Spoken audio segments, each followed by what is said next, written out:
El cuerpo humano es una complejísima combinación de miles de millones de células.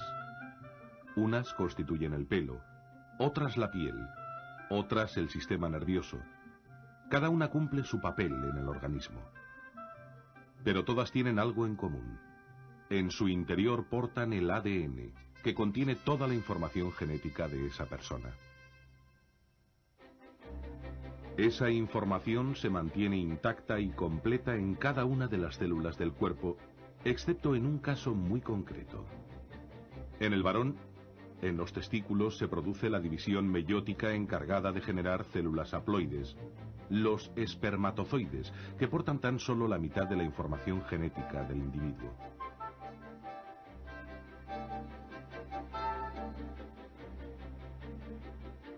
El objetivo de estas células es la fecundación.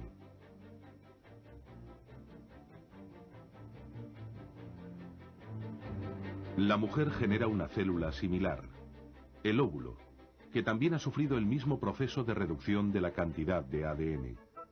El óvulo, como el espermatozoide, es la única célula del cuerpo de la mujer que porta solo la mitad de la información genética de esa persona. Esta célula, como en el caso del espermatozoide, cobrará sentido en el momento de la fecundación.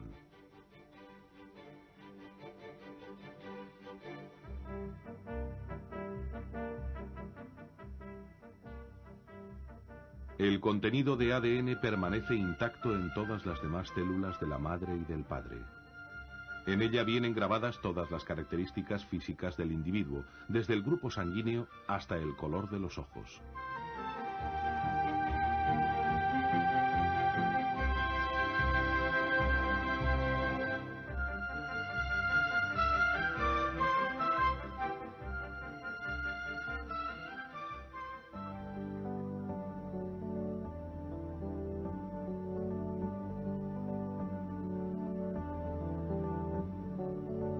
El óvulo tiene una vida muy corta.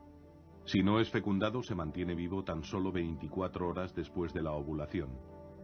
Durante ese tiempo desciende lentamente por la trompa de Falopio hacia el útero. Sucede lo mismo con los espermatozoides. Solo viven 24 horas. De los 100 a 300 millones que son depositados en la vagina durante la relación sexual, tan solo unos 300 consiguen remontar el útero y la trompa de Falopio hasta fecundar el óvulo.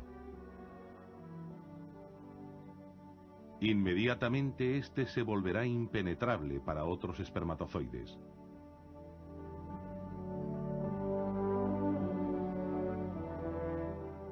Fecundado el óvulo, los pronúcleos masculino y femenino se fusionan.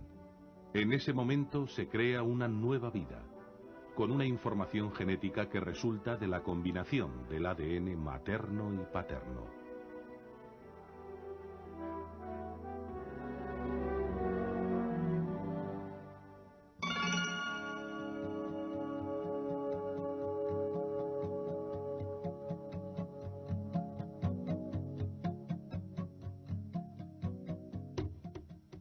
Desde el momento de la fecundación, la madre es portadora de un nuevo ser, con una carga genética nueva y completa.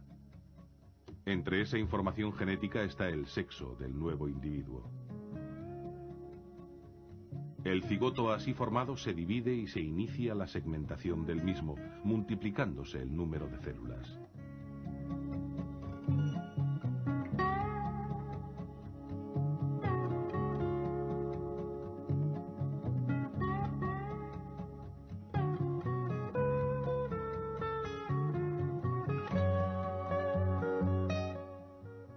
A los 3 días de la fecundación, el cigoto tiene ya 16 células. Al llegar a la cavidad uterina, las del interior se agrupan. Ellas generarán el embrión. De las células exteriores derivará la placenta. El cigoto pasa entonces a llamarse blastocisto. El útero de la madre espera la llegada del blastocisto en las condiciones adecuadas para su anidación.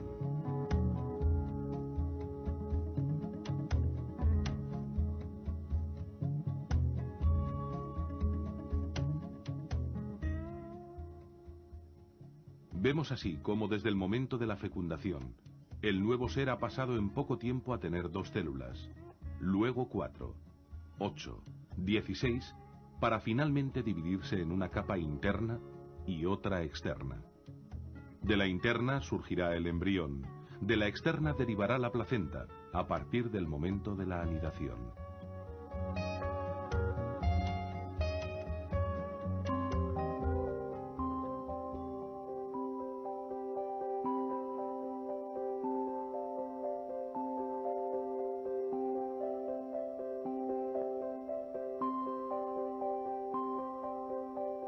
Tras anidar, el blastocisto continúa su desarrollo en el endometrio materno. Veremos ahora el motivo por el que el blastocisto se había diferenciado en una capa externa llamada trofoblasto y una interna denominada embrioblasto.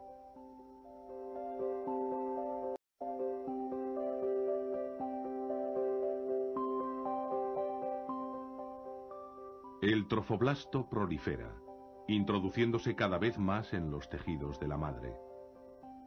En la segunda semana el trofoblasto se diferencia en una capa interna llamada citotrofoblasto y otra externa, sincitiotrofoblasto. Mientras tanto, el embrioblasto se divide en 2 capas, el hipoblasto y el epiblasto, que componen el disco germinativo bilaminar.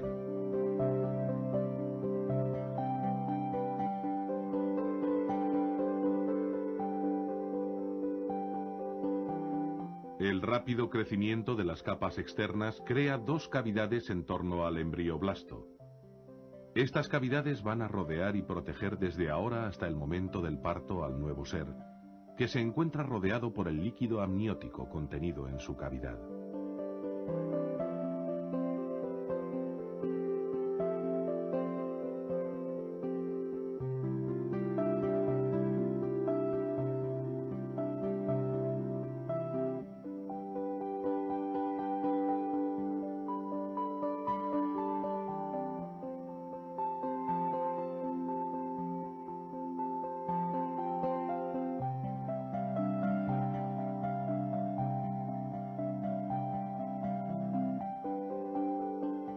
Por su parte, las capas externas proliferan rápidamente entre los tejidos de la madre, desarrollando el trofoblasto. Este rápido crecimiento ocasiona la rotura de los vasos sanguíneos que rodean al blastocisto. La sangre de la madre acude a esas nuevas lagunas, creando un entorno muy nutritivo para el desarrollo del embrión.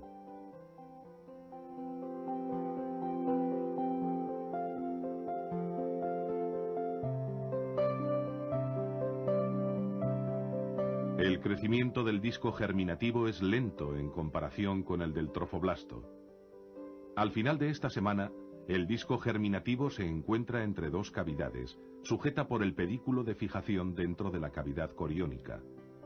Este pedículo será luego el cordón umbilical. El trofoblasto comienza a desarrollar las vellosidades necesarias para que se inicie la circulación uteroplacentaria.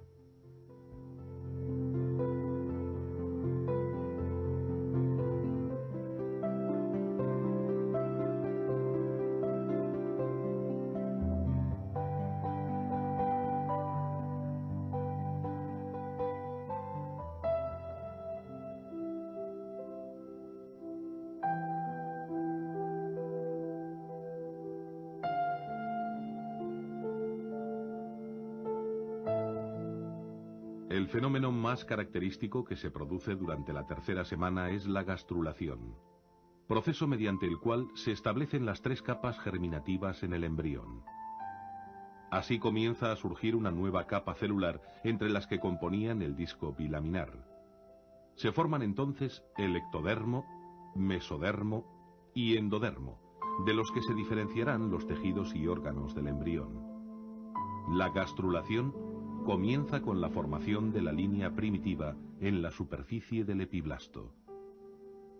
El disco embrionario, en un principio aplanado y casi redondo, poco a poco se alarga y se ensancha en el extremo cefálico. Al final de esta tercera semana, el embrión mide poco más de 1 milímetro. El trofoblasto prolifera, avanzando rápidamente, y lo que antes eran pequeñas vellosidades, ahora se convierten al proliferar y ramificarse en el corión frondoso, que dará lugar a los cotiledones placentarios. La sangre materna riega todo este sistema, necesario para alimentar el desarrollo embrionario. A partir de ahora, la madre aportará al feto los elementos nutricios y el oxígeno que necesita, retirando a su vez los desechos correspondientes.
A partir de este momento se desarrollan los principales sistemas orgánicos, perfeccionándose cada vez más, hasta el momento en que el feto está preparado para salir del claustro materno.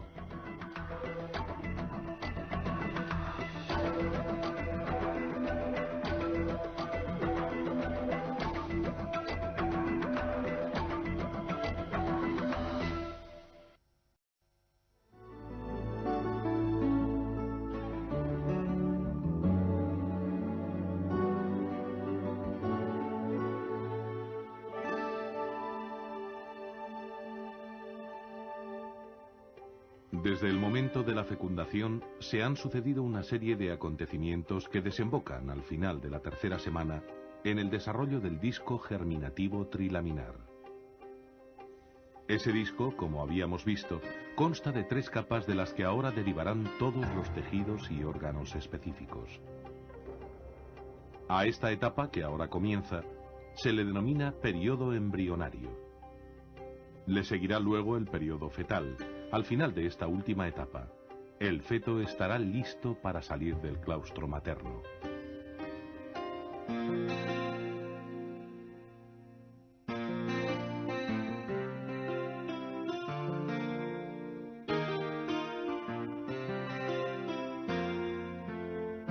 Entre la tercera y octava semana, cada una de las 3 hojas germinativas da origen a los tejidos y órganos correspondientes. Primero, el disco embrionario crece y se alarga, a la vez que aumenta su grosor.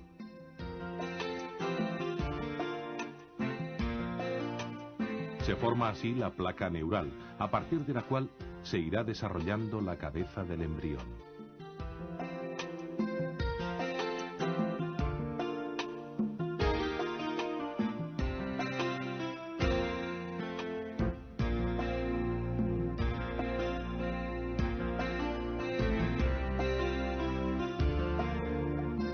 Luego, los bordes de la placa se elevan y se acercan, para fusionarse más tarde a la altura del futuro cuello y formar el tubo neural.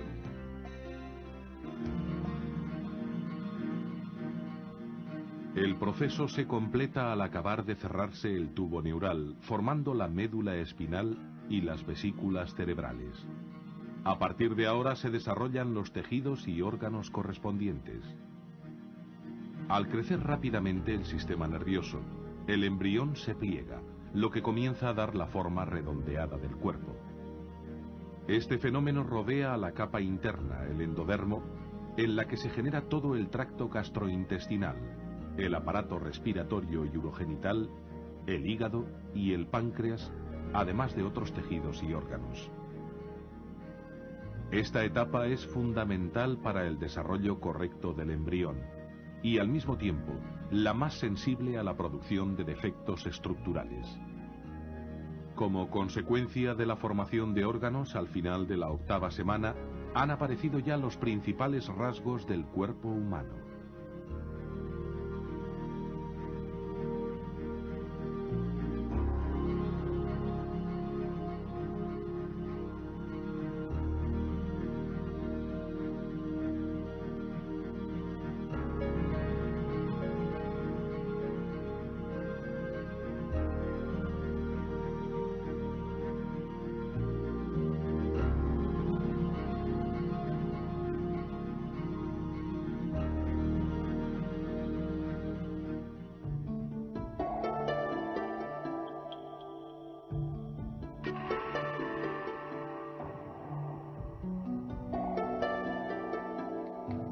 Las células que componen el mesodermo forman una lámina delgada al comienzo de este periodo, pero pronto proliferan y se diferencian.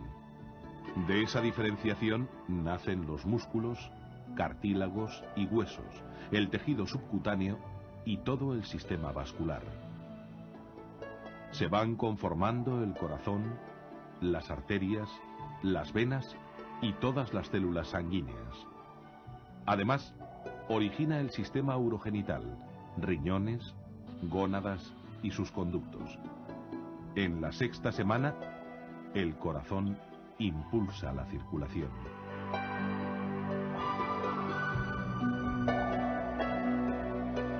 Se acelera el crecimiento del embrión. Entre las semanas séptima y octava, alcanza los 25 milímetros de longitud.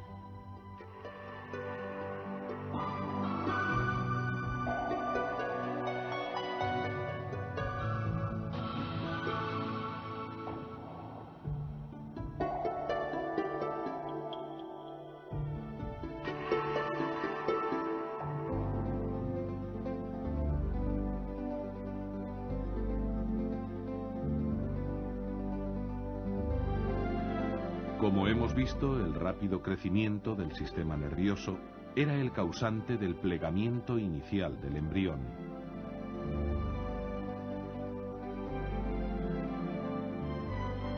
Los derivados del ectodermo son los órganos y estructuras que mantendrán el contacto con el mundo exterior. El sistema nervioso central, el periférico, la piel, el pelo, las uñas y los órganos sensoriales, oído, nariz y ojos. El día 30 se pueden diferenciar ya las piernas y los brazos. La cara comienza a formarse. El día 38 surgen los dedos de las manos y de los pies. Al final de la séptima semana de desarrollo, el embrión tiene ya conformada su estructura y aparecen los primeros reflejos a estímulos del exterior.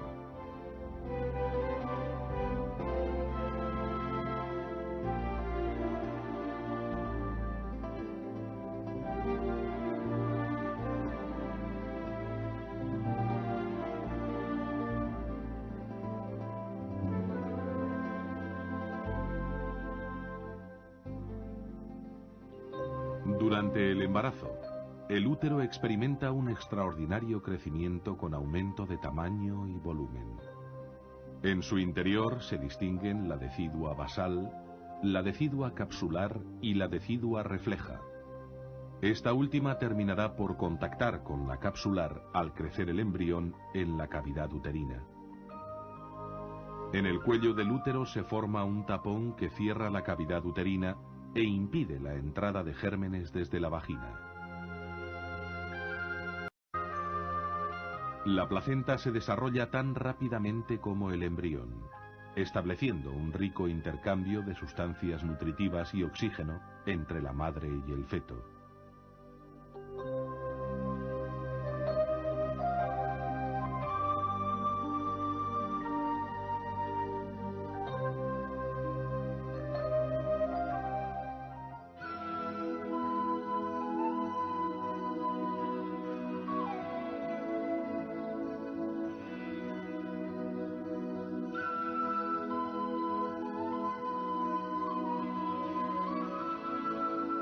El periodo fetal se extiende desde la 9ª semana hasta la fecha del parto. Los tejidos y sistemas formados en la etapa embrionaria van madurando, mientras el cuerpo crece rápidamente en tamaño y peso. El crecimiento es especialmente rápido en los meses tercero, cuarto y quinto. La cabeza se va proporcionando respecto al resto del cuerpo conforme se acerca la fecha del parto.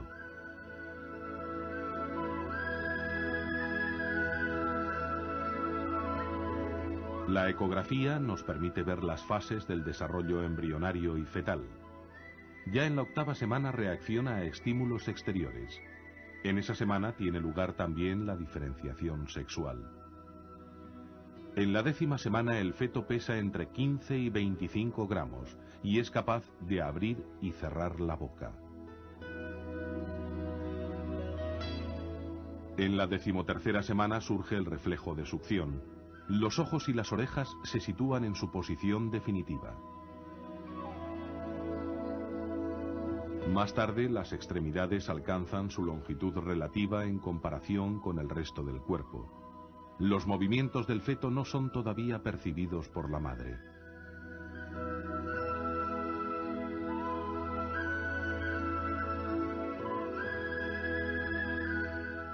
En la 16ª semana, el corazón ocupa su lugar definitivo.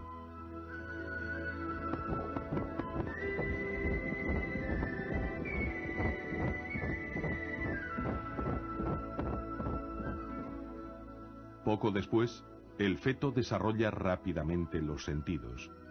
Pesa ya unos 450 gramos y sus movimientos pueden ser percibidos claramente por la madre. A partir de entonces, el feto se limita a crecer y prepararse para su salida al exterior. El contorno corporal se redondea debido al depósito de grasa subcutánea que va a proteger al recién nacido. Con 28 semanas de edad, el feto podría sobrevivir fuera de la madre.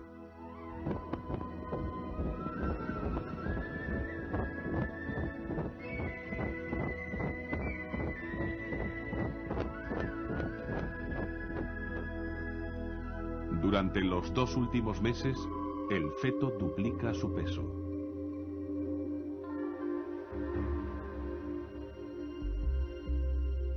Cuando se cumplan 280 días desde la última regla, la gestación se habrá completado y llegará el momento del parto.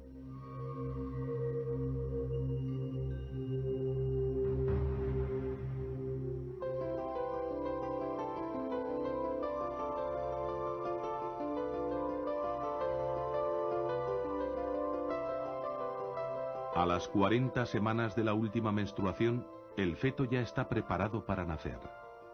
Se distinguen en el parto los periodos de dilatación, expulsión y alumbramiento. Al final de la gestación, el útero está sobredistendido. Esa elongación del músculo es una de las causas de la aparición de las primeras contracciones, junto con las acciones hormonales materno-filiales. Esas contracciones provocan la dilatación del cuello uterino.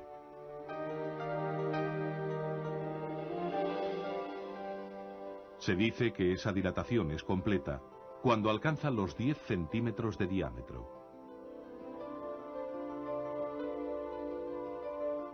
En ese momento ocurre la rotura de la bolsa de las aguas, con la correspondiente salida del líquido amniótico.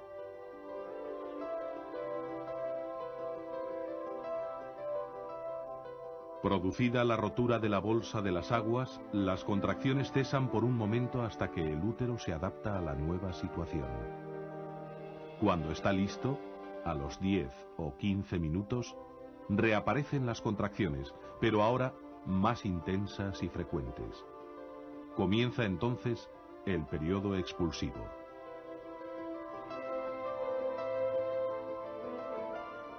En este momento, la madre, a la vez que siente las contracciones, siente también la necesidad de empujar con la pared abdominal. Esos pujos son cada vez más frecuentes y de mayor duración, conforme el feto va progresando a través del canal del parto. Una vez que ha terminado el proceso expulsivo, las contracciones uterinas cesan durante unos 15 minutos. Luego reaparecen para expulsar la placenta. Han pasado 9 meses desde el momento de la unión de dos células, la materna y la paterna, el óvulo y el espermatozoide. Durante ese tiempo, se han ido sucediendo con increíble precisión una serie de complejas transformaciones que culminan con el parto.